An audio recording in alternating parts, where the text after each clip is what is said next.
आज प्रातःकाल कनाडा के अल्बर्टा प्रांत से हमारे पास एक संदेश आया।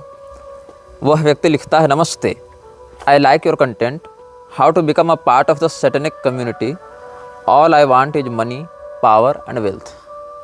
अब इस व्यक्ति ने हमारी श्रृंखला के किसी एपिसोड को देखकर हमसे संपर्क किया कनाडा के अल्बर्टा प्रांत से, और इसने यह संदेश भेजा है। इसको मृक्षराज का अनुयायी बनना है और इसको लगा कि चलो ठीक है, वीडियो में तो जो बातें बताई जा रही हैं वो सब अपनी जगह पर हैं, लेकिन अगर मृक्षराज के हम अनुयायी बन जाएं तो अतिशीघ्रता से हम उतने दौलत, शोहरत इत्यादि से युक्त हो जाएंगे। तो इसीलिए इसने संपर्क किया। लेकिन हम स्पष्ट कर दें कि इस प्रकार के हम किसी भी गतिविधि का न समर्थन करते हैं, न प्रोत्साहित करते हैं, न सहयोग करते हैं। कुछ लोग कह रहे थे कि महाराज विक्रमादित्य का युद्ध तो शकों से हुआ था, तो क्या शक नामक जो म्लेच्छ हैं वो भी मृक्षराज के ही अनुयायी हैं? तो हाँ, शक इत्यादि, हूण इत्यादि बहुत से जो म्लेच्छ जातियां हैं वो सब मृक्षराज के ही सैनिकों के विभाग में आते हैं। जिस समय जो भी व्यक्ति मृक्षराज के पद पर बैठता है वो इन समस्त समुदायों का सर्वोच्च नायक और दंडाधिकारी होता है। और महाराज विक्रमादित्य का जिन शकों से युद्ध हुआ था उन्हीं के कुछ दशकों के बाद हमारा भी युद्ध पूर्व जन्म में उनसे हुआ था, जिसके विषय में हम संकेत कर चुके हैं जब हम पृथ्वी सिंह के नाम से थे, और इस विषय में हमने एक दो लघु वक्तव्यों में संकेत भी किया है। और उस समय शकों से ही युद्ध करते हुए हम मृत्यु को प्राप्त हुए थे। इसीलिए हम इस विषय में जितनी स्पष्टता से जान रहे हैं उतनी स्पष्टता से आप नहीं जान रहे, और इसीलिए हम इस विषय पर जितना प्रामाणिक और जितना ठोस कथन करने का साहस रखते हैं उतना आप नहीं रखते। बहुत से लोग उपहास कर रहे हैं कि शास्त्रों में तो ये सब नाम नहीं मिलते। तो इसका कारण यह है कि शास्त्रों में जिस प्रकार के नाम और जिस प्रकार के शब्दावली का प्रयोग किया गया है वो सब शब्दावली और नाम तो उन आर्ष परंपराओं के लिए हैं, म्लेच्छ परंपराओं के लिए नहीं। तो हमने बहुत से नाम ऐसे बताए जो प्रचलित भाषा में आजकल के म्लेच्छ समुदायों के मध्य प्रसिद्ध हैं, क्योंकि वहाँ उसकी अधिक पैठ है, अधिक प्रसिद्धि है, और उसका जो संकेत ग्रंथों में प्राप्त होता है उसके अनुसार हमने बात की। जैसे विक्टोरिया को विक्टावती के नाम से, मैकॉले को मेकल के नाम से ये सब बताया गया है। तो जिस प्रकार से आर्ष ग्रंथों को लिखने की शैली रही है और जिस प्रकार से उस कथन को अभिव्यक्त किया जाना चाहिए उसको अगर नहीं समझ पाएंगे आप तो अक्षरशः क से कलम और ख से खरगोश इस भाषा में ग्रंथ आपको व्यक्त नहीं करेंगे ये सब बातें। तो हम चर्चा कर रहे थे मृक्षराज के अनुयायियों के नियम पर। मृक्षराज के अनुयायियों के 20 नियम हम बता चुके हैं, शेष नियमों पर अभी चर्चा करेंगे। मृक्षराज के पूर्व काल में, वर्तमान मृक्षराज के अल्पावस्था में, प्रारंभ में उसने देव शक्तियों की आराधना की थी। कुछ लोगों ने यह प्रश्न किया था कि जैसे हमने गौर का उदाहरण दिया जिसने नक्रोमेंसर तलवार का प्रयोग करके देवताओं को मारना आरंभ किया था, ऐसी एक मैथोलॉजिकल कथा मार्वल वाले दिखाते रहते हैं। तो हमने कहा था कि मृक्षराज के जीवन को समझने के लिए आप उससे एक प्रेरणा ले सकते हैं, क्योंकि मृक्षराज के जीवन से प्रेरणा लेकर भी ऐसे चरित्रों को गढ़ा जाता है या गढ़वाया जाता है सोसाइटीज़ के द्वारा। अभी फ्रांस के जो ओलंपिक आयोजन हुए वहाँ भी आप इस प्रकार के बहुत से संकेत और चिन्हों को समझ सकते हैं। यदि आप इस विषय में थोड़ी भी रुचि रखते हैं तो आपको सरलता से वो सारी कड़ियाँ जुड़ती हुई दिख जाएंगी। तो मृक्षराज प्रारंभिक अवस्था में तो सही मार्ग पर ही चलने का प्रयास कर रहा था, लेकिन क्या हुआ कि जिन मंत्रों का प्रयोग करके वह देवताओं को आहुति प्रदान करता था उन मंत्रों में वह अधिकृत नहीं था, और उन आहुतियों के देवताओं के पास पहुंचने पर देवता उन आहुतियों का बहिष्कार करते थे, परित्याग करते थे, अशुचि मानकर उन आज्यों को अमेध्य मानकर अस्वीकार करते थे, जिसके कारण यह परिश्रम तो करता था किंतु देव शक्तियाँ प्रसन्न नहीं होती थी, अभीष्ट फल प्रदान नहीं होती थी। क्योंकि इष्टान भोगान हिवो देवा दास्यन्ते यज्ञ भाविता तर्दत्तान प्रदायभ्यो यो भुंक्तेस्तेन एव सह। तो इष्टान भोगान हिवो देवा दास्यन्ते यज्ञ भाविता, और यज्ञ क्या है? यज्ञ विधिपूर्वक किए जाने पर ही अभिष्ट फल को प्रदान करता है। अनधिकारी के द्वारा अविधिपूर्वक किया गया यज्ञ दुष्कृत को जन्म देता है, अशुभ परिणाम को जन्म देता है। तो अशुचि हवि का जब बहिष्कार देवताओं ने किया इसके प्रति तो ये बहुत क्रोधित हो गया और इसने मूर्ति भंजन का संकल्प लिया, और वहीं से यह पैशाचिक शक्तियों का आराधक बन गया। और उसके बाद उसको कलयुग के 15 प्रधान अनर्थकारी तत्वों का परिचय प्राप्त हुआ। वहीं से उसको आगे फिर नायकत्व की संसिद्धि कराई गई म्लेच्छों के समुदाय के विस्तार के लिए। तो यही कारण है कि मृक्षराज के निर्देश से जब भारत में मूर्ति भंजन करके मृक्षराज के पास पहुंचाया गया मूर्तियों को, शालग्राम शिलाओं को, और वहां पर अपने चरण के नीचे मृक्षराज के सैनिक उसका मर्दन करने लगे, तब देवराज इंद्र ने वज्र प्रहार के माध्यम से मृक्षराज की सेना के एक बहुत बड़े भाग को नष्ट कर दिया था और देवताओं ने उन देव प्रतिमाओं को उठाकर गंडकी नदी में डाल दिया था। और इसका संकेत भी आपको भविष्य पुराण में प्राप्त हो जाएगा और पिछले अनुभाग में हम इसको संक्षेपतः अभिव्यक्त भी कर चुके हैं। अब कुछ लोग कहते हैं कि जैसे कालयवन का स्पष्ट वर्णन मिलता है, जैसे अन्य का स्पष्ट वर्णन मिलता है, तो हम तो भागवत को मानेंगे, भूसुंडी रामायण को मानेंगे, लेकिन तुम्हारी बात नहीं मानेंगे। ये वही लोग हैं जिन्होंने मन में संकल्प ले रखा है कि अगर निग्रहाचार्य नाक से सांस ले रहे हैं तो हमको गुदा से सांस लेनी है, क्योंकि हमको निग्रहाचार्य का विरोध करना है। इसीलिए भेद और छेद को ढक कर रखना सीखना चाहिए। भेद को और छेद को कहीं भी प्रकाशित कर दोगे तो हो जाएगा अनर्थ। अब इससे ज़्यादा संकेत हम नहीं कर सकते हैं, क्योंकि इससे ज़्यादा संकेत मंदबुद्धियों के लिए किया जाता है। अस्तु, हम बात कर रहे थे म्लेच्छराज के अनुयायियों के लिए जो नियम है उस श्रृंखला में। म्लेच्छराज के अनुयायियों के लिए जो 21वां नियम है उसके आधार पर यह बात बताई गई है, किसी भी व्यक्ति को इतना मजबूर मत कर दो कि वह अपने अस्तित्व के लिए लड़ने पर विवश हो जाए, तब तक जब तक कि तुम स्वयं अपने अस्तित्व को दांव पर लगाने के लिए तैयार नहीं हो। अब जैसे मैं उदाहरण देता हूँ, अब कोई व्यक्ति मुझ पर आक्रमण कर रहा है, मैं चारों ओर से घिर गया हूँ, इधर कुआं है, इधर खाई है, सामने जंगल है या जो भी है, अपना ज्वालामुखी या जो भी है, पीछे वृक्ष है। अब मेरे पास भागने के लिए कोई अवसर नहीं बचा, कोई उपाय नहीं बचा, तो क्या होगा? इस स्थान पर जहाँ भागने के लिए कोई विकल्प नहीं है, वहाँ जब शत्रु मेरे सामने होगा तो मैं अपनी सारी शक्ति और सारी योजना लगाकर उससे लड़ने के लिए विवश हो जाऊँगा। उस समय फिर मैं अपनी सामान्य शक्ति से कहीं अधिक श्रेष्ठ प्रदर्शन कर बैठूंगा और तब मेरे शत्रु को हम मार भी सकते हैं, क्योंकि मेरे पास विकल्प नहीं बचेगा। भागने के लिए जब विकल्प नहीं बचता है तो किनारे पर खड़ा व्यक्ति अपनी अंतिम शक्ति का प्रयोग करके परिपूर्ण सामर्थ्य के साथ प्रहार करता है। तो इस बात से म्लेच्छराज बचना चाहता है। म्लेच्छराज अपने अनुयायियों को यह निर्देश देता है 21वें नियम के आधार पर, किसी व्यक्ति को मारो लेकिन उसको इतना मजबूर मत कर दो कि वो समझे कि अब मेरे पास रास्ता नहीं बचा, क्योंकि जब रास्ता नहीं बचता है तो वो पूरी शक्ति से वार करता है। और अगर आप उसको इस स्थिति में लाने के लिए तैयार हैं तो समझिए कि यदि आपने उसको इस स्थिति में लाया है, यदि आप उसको उस जगह फंसा कर मारना चाहते हैं तो स्वयं भी वहाँ पर मरने के लिए तैयार रहिए, क्योंकि अगर वो जान गंवाने के लिए तैयार है तो वह इतनी कोशिश अवश्य करेगा, इतना प्रयास अवश्य करेगा कि आपको भी नष्ट कर दिया जाए, मार दिया जाए। इसलिए म्लेच्छराज जब भी किसी को मरवाता है, सामुदायिक रूप से या वैयक्तिक रूप से, तो ऐसे तरीके से मरवाता है कि व्यक्ति को एक दो ऑप्शन दिखता रहे, ताकि वो अपनी पूरी शक्ति का केंद्रीकृत प्रयोग न कर सके। उसको लगे अच्छा ये नहीं तो ये कर लेंगे, ये नहीं तो ये कर लेंगे, तो पूरे मतलब अब अंतिम उसके पास चारा न बचे, ऐसी इसके अंदर भावना ना आए कि भैया मेरे पास कोई विकल्प शेष नहीं, अब तो मारना ही पड़ेगा, मरना ही पड़ेगा। ऐसी स्थिति, मरो या मारो की स्थिति मत आने दो। एक दो विकल्प उसके पास छोड़ो जिससे उसका ध्यान भटकता रहे, उसकी शक्ति भटकती रहे।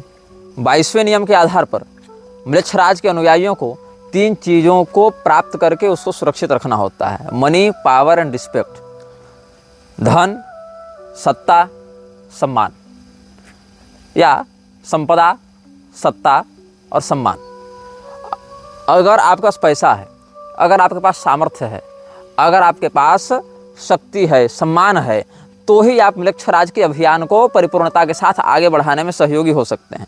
यदि आपके पास पैसा नहीं है, यदि आपके पास सम्मान नहीं है, यदि आपके पास सामर्थ्य नहीं है, पैसा नहीं है तो लोग आकर्षित नहीं होंगे, सम्मान नहीं है तो आकर्षित हुआ व्यक्ति भी चला जाएगा, और सामर्थ्य नहीं है तो आप धन का इच्छानुसार प्रयोग नहीं कर सकते, पैसा नहीं कमा सकते। इसलिए तीनों एक दूसरे से जुड़े हुए हैं। लेकिन इन तीनों में भी सम्मान आपके पास होना चाहिए, मतलब सामाजिक रूप से आप समाज में प्रसिद्ध और प्रतिष्ठित होने चाहिए, क्योंकि अप्रतिष्ठित रहेंगे, बदनाम रहेंगे, यदि आपकी छवि बहुत खराब रहेगी तो लोग आपकी ओर आएंगे नहीं, जुड़ेंगे नहीं, आपकी बात से प्रभावित नहीं होंगे। तो म्लेच्छराज के विषय में जो आप अपना अभियान सफल करवाना चाहते हैं, म्लेच्छराज के सिद्धांत को उसके हृदय में स्थापित करना चाहते हैं, वो कैसे होगा? इसीलिए आपको सबसे पहले प्रतिष्ठित होना पड़ेगा, पैसे वाला बनना पड़ेगा, सम्मानित होना पड़ेगा, सामर्थ्यवान बनना पड़ेगा, ताकि लोग देखें अरे इनका सामर्थ्य तो देखो, इतने बड़े बड़े लोग इनके पास आते हैं, अरे इनका वैभव तो देखो, इतना बड़ा बड़ा इनका जो है महल है, कार का काफिला है, इतने बड़े बड़े इनके घर हैं, तो इसका अर्थ एक बहुत अच्छे व्यक्ति होंगे, बहुत सम्मानित व्यक्ति होंगे। और पैसा जिसके पास होता है उसके पाप तो पैसा से ही ढक देता है समाज,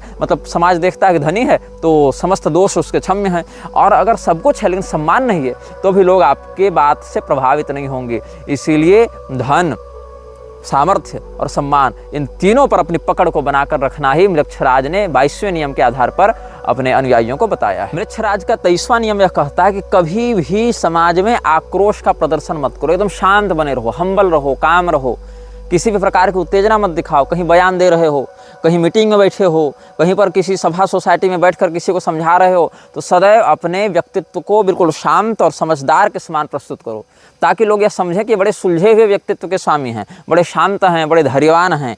तो जो व्यक्ति धैर्यवान होता है, जो व्यक्ति शांत व्यक्तित्व का धनी होता है, उससे अधिक लोग जुड़ना चाहते हैं। मुझसे अधिक लोग क्यों नहीं जुड़ना चाहते? क्योंकि मैं खरी खरी कह देता हूँ, मैं सीधे सीधे कह देता हूँ, इसलिए मेरे समर्थक से अधिक मेरे विरोधी हैं। लेकिन वहीं पर अगर हम 10 प्रकार के भी गलत काम कर रहे होते, लेकिन कैमरे के सामने बड़े सुंदर, सरल, एकदम सामान्य, एकदम दंडवत वाली मुद्रा में रहते, सबके सामने बड़े मुस्कुरा कर मिलते, और चाहे पीछे पीछे कितनी भी गलत बातें करते या करने वालों का समर्थन करते, लेकिन लोग हमें एक अच्छे व्यक्ति के रूप में देखते। अभी मुझे अच्छे व्यक्ति के रूप में जितने लोग देख रहे हैं, उससे कहीं अधिक लोग बुरे व्यक्ति के रूप में देख रहे हैं। अहंकारी है, घमंडी है, क्रोधी है, ऐसा देखते हैं। तो म्लेच्छराज अपने अनुयायियों को यह सतर्क करता है, कभी भी समाज में उग्रता का प्रदर्शन मत करो, सदैव शांत बने रहो, ताकि जो व्यक्ति शांत रहता है, समाज उस पर संदेह नहीं करता, अरे ये तो सीधा साधा गौ आदमी है, ये क्या गड़बड़ करेगा। और वही व्यक्ति पीठ पीछे इतने बड़े षड्यंत्र को जन्म देता है, जिससे बड़े बड़े उपद्रव हो जाते हैं। तो म्लेच्छराज अपने अनुयायियों के लिए कहता है कि तुम हमेशा शांत बने रहो। इसके बाद अगला नियम क्या कहता है?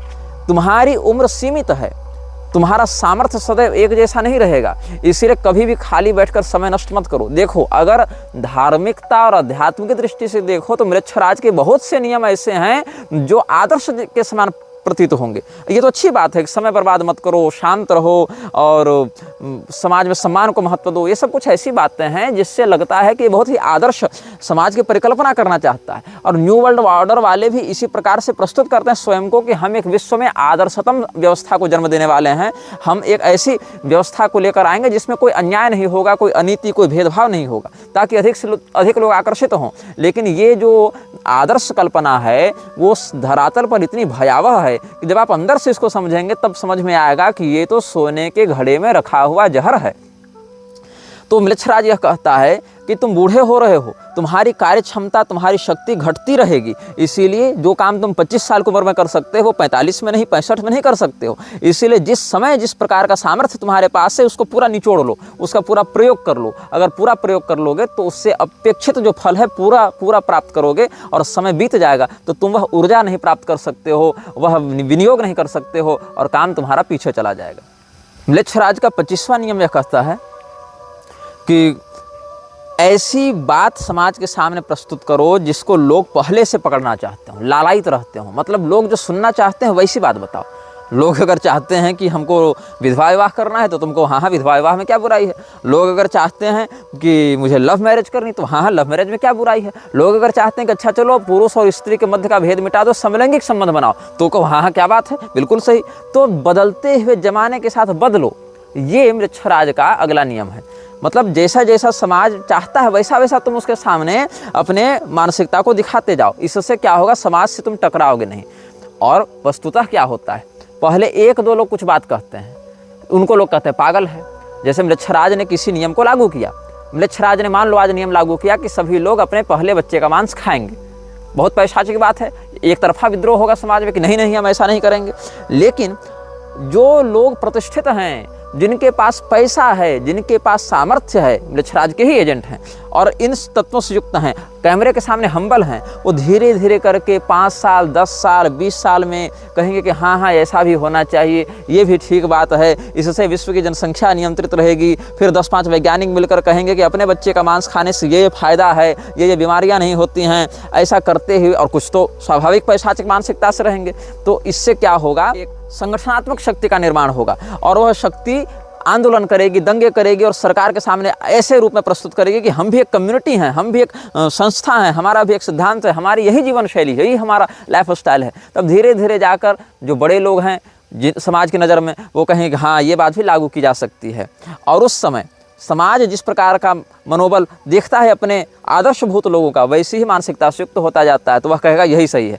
तो 10 साल 15 साल पहले जो नकारात्मकता थी वही 1-2 पीढ़ी जाते जाते एक जनरलाइज उपलब्धि हो जाएगी। इल्यूमिनाती की जब आधिकारिक घोषणा हुई थी स्थापना की, तो वहाँ भी भ्रूण हत्या इत्यादि को बिल्कुल जनरलाइज करने की बात रखी गई थी, जिसको तात्कालिक सरकारों ने बहुत विरोध किया था। लेकिन हुआ क्या, अंत में समय लगता है स्वीकार्यता में, लेकिन आज भ्रूण हत्या एक ऐसा विषय बन गया है जिस पर कोई बात भी नहीं करना चाहता। मतलब वो तो बिल्कुल सांस लो और सांस छोड़ो, इतना सामान्य विषय हो गया है। शादी के बाद भ्रूण हत्या एक सामान्य विषय हो गई, लेकिन अब तो वो इतना कचड़ापन हो गया है उसमें कि शादी के पहले भी 10-10 भ्रूण हत्या हो तो पुलिस पूछताछ नहीं कर सकती, डॉक्टर पूछताछ नहीं कर सकते, इतना उसको विकृत करके स्थापित कर दिया गया है। तो कभी भी ऐसा ऑफर नहीं देना चाहिए जो समाज के हितों से, मानसिक हितों से, जो उसकी रुचि है उससे टकरा जाए। हमेशा जनता को लगना चाहिए कि तुम तो उसी के मन के अनुसार चलते हो, मतलब हम जो सोचते हैं हमारे नेता भी वही सोचते हैं। इससे जनता को लगेगा कि अच्छा ये तो बहुत अच्छा व्यक्ति है, जितना अच्छा हम उतना अच्छा वो। 26वां नियम यह कहता है कि न्याय की प्रतीक्षा करो। न्याय की प्रतीक्षा करो, ये 26वां नियम इसलिए कहता है ताकि समाज की मानसिकता को समझकर किसी भी निर्णय को कभी भी न्याय कह दिया जाए और कभी भी अन्याय कह दिया जाए। एक छोटा सा उदाहरण देता हूँ आपको। शादी 18 साल की उम्र में होनी चाहिए लड़कियों की और लड़कों की 21 साल। ये ठीक है, एक बात लागू कर दी गई, लोगों ने धीरे धीरे मान लिया। उसके बाद शादी 21 साल की उम्र में होनी चाहिए। अब अगर 18 साल की उम्र में करते हो शादी तो वो अन्याय होगा, गैरकानूनी हो जाएगा। इससे पहले व्यभिचार की जब धारा थी, व्यभिचार करने पर दंड मिलता था, अब कोई दंड नहीं होगा, अब तो केस मुकदमा FIR कुछ भी नहीं होगा, अब प्राइवेसी का मामला हो गया। तो कहने का भाव हमारा यह है कि प्रतीक्षा करो। समाज जैसा बनना चाहता है, समाज को हम जैसा ढाल रहे हैं, उसमें अगर समाज पर्याप्त ढल चुका होता है तो पहले के अन्याय आज के समाज के लिए न्याय हो गए और पहले के जो न्याय थे आज के लिए अन्याय हो गए। पहले जो काम करने से दंड नहीं मिलता आज मिल जाएगा, पहले जो काम करने से दंड मिलता था अब नहीं मिलेगा। तो जस्टिस क्या है, न्याय क्या है? तुम्हारी इच्छा ही न्याय है। अगर हम चाहें कि ये काम गलत है तो वो गलत हो जाए, हम चाहें नहीं ये काम सही है तो वो काम सही हो जाए। इसलिए कभी भी हड़बड़ी में न्याय की कामना मत करो, प्रतीक्षा करो। हो सकता है जो काम आज तुमको गलत लग रहा हो कल को हम ऐसा कुछ प्रभावी रूप से लागू कर दें कि वही सही काम हो गया, या हो सकता है जो काम करने पर आज तुमको पुरस्कार मिल रहा हो कल को उसी काम को करने पर तुम्हें दंड मिलने लगेगा। इसलिए न्याय और अन्याय कुछ नहीं है, न्याय और अन्याय तुम्हारी रुचि का विषय है। यही अगला नियम मृक्षराज ने बताया कि तुम बस प्रतीक्षा करो, धैर्यवान बने रहो और सीक फॉर जस्टिस, चाहे ये कितना भी समय ले ले। आज तुम्हें जो लोग गलत कह रहे हैं वही लोग कल तुम्हारा अनुसरण करेंगे, तुम्हारे उसी काम में तुम्हारे सहयोगी बनेंगे। 27वां नियम यह कहता है कि तुम जिस प्रकार की जीवन शैली जी रहे हो उसकी आदत अपने बच्चों में डालो। मतलब जिस प्रकार का तुम्हारा अभिष्ट जीवन है, जीवन शैली जी रहे हो उसकी आदत डालो। अगर गरीब हो तो अपने बच्चों में गरीबी की आदत डालो, अगर अमीर हो अपने बच्चों में अमीरी की आदत डालो। इसके परिणाम स्वरूप क्या होगा, जो गरीब व्यक्ति है अगर उसके बच्चे को गरीबी की आदत लगेगी तो कभी भी जीवन में वो विद्रोह का साहस नहीं कर पाएगा, कभी भी जीवन में वो आगे इस सभ्यता या इस व्यवस्था से टकराने का साहस नहीं कर पाएगा कि नहीं हमारा तो यही है फेट और हम तो वही इतनी ही औकात रखते हैं, हम तो भैया 2 टाइम की रोटी कमा ले तो ठीक है। इसके आगे उसकी बुद्धि जाएगी ही नहीं, वो वैश्विक स्तर पर चल रहे नेटवर्क को समझ नहीं पाएगा। और अगर वो अमीर है तो उसके बच्चों को अमीरी की आदत लगनी चाहिए, लत लगनी चाहिए, ताकि जब वो अमीरी की लत में पड़ जावे और कभी अगर वो इस सिंडिकेट का विरोध करना चाहे तो उसको तुरंत गरीब बनाकर उसके मनोबल को तोड़ा जा सके। और वो जब उसको तड़प उठेगी, करे मेरे पास इतना पैसा, इतनी गाड़ी, इतना बंगला, इतना वैभव था, सब के सब चला गया, अब हमको ये वापस चाहिए, तलब उठेगी, तब उसको फिर पैसा देकर अपना गुलाम बनाया जा सके। देखो अगर तुम हमारा विरोध करोगे तो ये जो दौलत शोहरत तुम खानदानी ऐशो आराम में रह रहे हो वो सब के सब तुम्हारा नष्ट हो जाएगा और तुम बिल्कुल सड़क छाप बन जाओगे, तुम्हारा हम दिवालियापन निकाल देंगे, तुमको दिवालिया कर देंगे।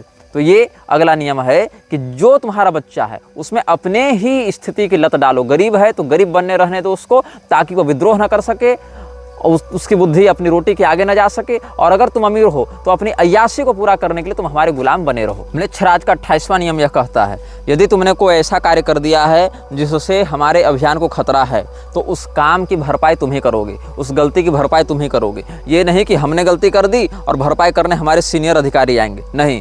जो गलत तुमने काम किया, जो तुमने त्रुटि की, जो तुमने भूल की, उस भूल की भरपाई तुम करोगे, उसका सुधार तुम करोगे। और अगर ऐसा करने में तुम असफल होते हो तो सीधे सीधे तुमको उस पूरी कड़ी से हटा दिया जाएगा, वो पूरी कड़ी ही तोड़ दी जाएगी। जैसे किसी खेत में आग लगती है, भगवान न करे कभी आपको ऐसा नुकसान उठाना पड़े, ऐसी हानि उठानी पड़े, लेकिन किसान क्या करता है, जैसे खेत में आग लगी तो अगल बगल के खेतों की फसल को काट देता है, चाहे वो पकी हो चाहे न पकी हो, ताकि ये फसल बर्बाद हो। फर्स्ट लेयर में आग लगी, सेकेंड लेयर की दूसरी परत की फसलों को काट दिया ताकि तीसरे परत की फसल और उनसे जुड़े खेत बच सके। तो दूसरे परत की फसलों ने कुछ बिगाड़ा नहीं था, वो केवल कनेक्शन बना रहे थे पहले और तीसरे लेयर के बीच में, पहले लेयर में आग लगी तो दूसरे लेयर की फसल काट दो ताकि तीसरे और बाकी लेयर वाले बच सके। यही है, जिसने गलती की अगर उसने उस गलती को नहीं सुधारा, उस स्तर के अधिकारी ने, उस स्तर के गुलाम ने अगर उस काम को ठीक नहीं किया तो उसको पूरे के पूरे सिस्टम से काट दिया जाएगा, अलग कर दिया जाएगा ताकि उसके कारण बाकियों की पोल न खुले।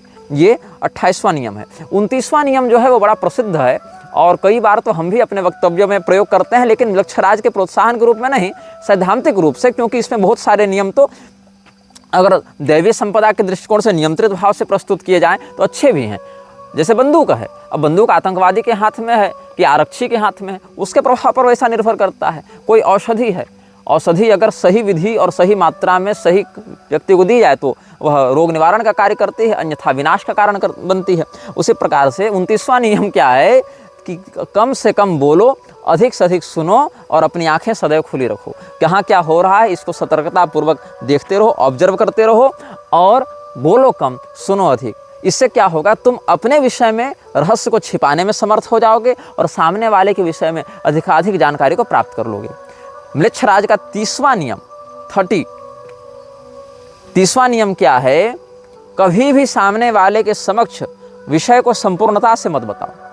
विषय को उतना ही बताओ जितना उसका स्तर है, जितनी उसकी मेधा है, जितनी उसकी प्रज्ञा है, और सदैव अपने पास ऐसी मूलभूत जानकारी को छिपा कर रखो कि वो अगर तुम्हारे ऊपर विश्वासघात करना चाहे, तुम्हारे साथ कपट करना चाहे, तो भी तुम पूर्णतया क्षतिग्रस्त न हो। तुम्हारे पास जानकारी का वह जो भंडार है वो इतना अपने पास वैयक्तिक रूप से गुप्त रहे जिसके दुरुपयोग से वह तुम्हें अस्थायी क्षति न पहुंचा सके, प्रतिपक्षी तुम्हारा विशेष नुकसान न कर सके, अधिक हानि न कर सके। इसीलिए सामने वाले को उतनी ही और वैसी ही जानकारी दो जिसको अगर वो कहीं सार्वजनिक भी कर दे किसी रूप में तो उससे तुम्हारे मूल अस्तित्व और अभियान को किसी प्रकार की क्षति न पहुंचे। यह वीडियो जल्द ही हटा दिया जा सकता है।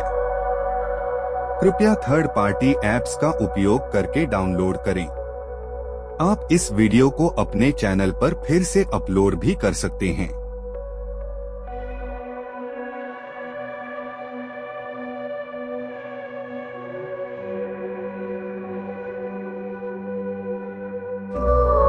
This video may get deleted soon. Please download using third-party apps. You may also re-upload this video on your channels. Thank you.